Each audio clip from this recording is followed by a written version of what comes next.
आलेलो आहोत टाकळी डोकेश्वर येथे. टाकळी डोकेश्वरचं ग्रामदैवत म्हणजे डोकेश्वर मंदिर इथं आपण पोहोचलेलो आहोत.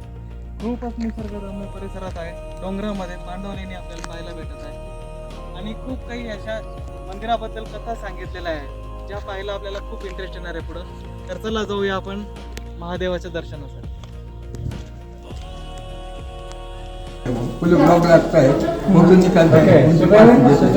गंगा माता मगरीवर मगरीने टोप बाळ धरलंय.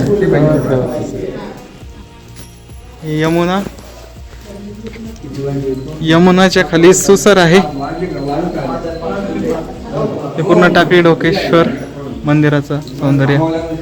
आमच्यासोबत आमचे मित्र परिवार सोबत बारगजे सर, सोमनाथ भांड सर धोत्रे खुर्दचे आणि सोबतच राव सर खूप लांबून आलेत हैदराबादचे. यांना इंटरेस्ट आहे डोकेश्वराचं मंदिर. पूर्ण पांडवलेणी आहे, स्वयंभू आहे. नंदी इथं कोरलेला आहे खूप मोठा. चौकोनी रूपातली शिळा आहे इथं. वेश आहे.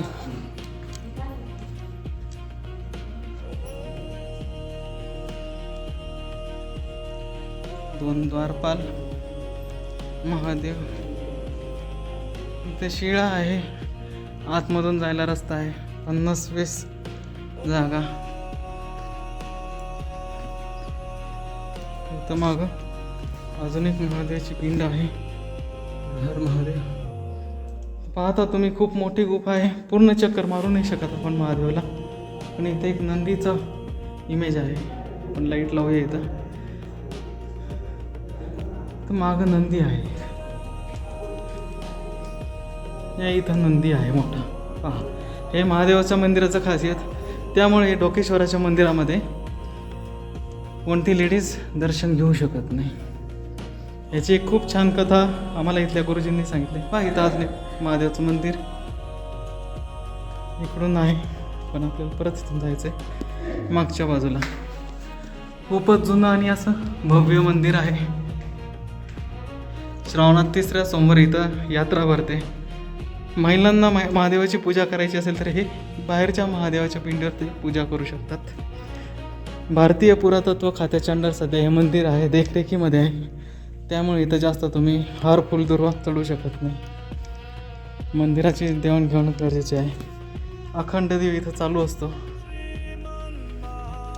हे भैरवनाथांचं मंदिर आहे. भैरवनाथ जे आहेत हे महादेव आपले चौकोनी शिळ्यातले. तर आपण इथं आलेलो आहे टाकळी डोकेश्वरच्या मंदिरामध्ये. खूपच निसर्गरम्य आहे. आपण आजूबाजूला वातावरण पाहू शकता. पावसाचं वातावरण आहे. भर मे महिन्यामध्ये 25 तारखेला हे वातावरण पाहतोय आपण. आणि दुर्लभ अशी ही लेणी आहे. स्वयंभू आहे. पांडवांनी एका रात्रीत ही लेणी करून दाखवलेली आहे. डोकेश्वर मंदिराचे भरपूर वैशिष्ट्य आम्हाला इथल्या गुरुजींनी सांगितलेले आहेत. जसं की ही स्वयंभू लेणी आहे. इथं वरती 30 फूट खोल विहीर आहे. मेन म्हणजे डोंगरावर असून ही विहीर आहे. मंदिरापर्यंत येण्यासाठी जवळपास 71 पायऱ्या आपल्याला पाहायला भेटतील इथं.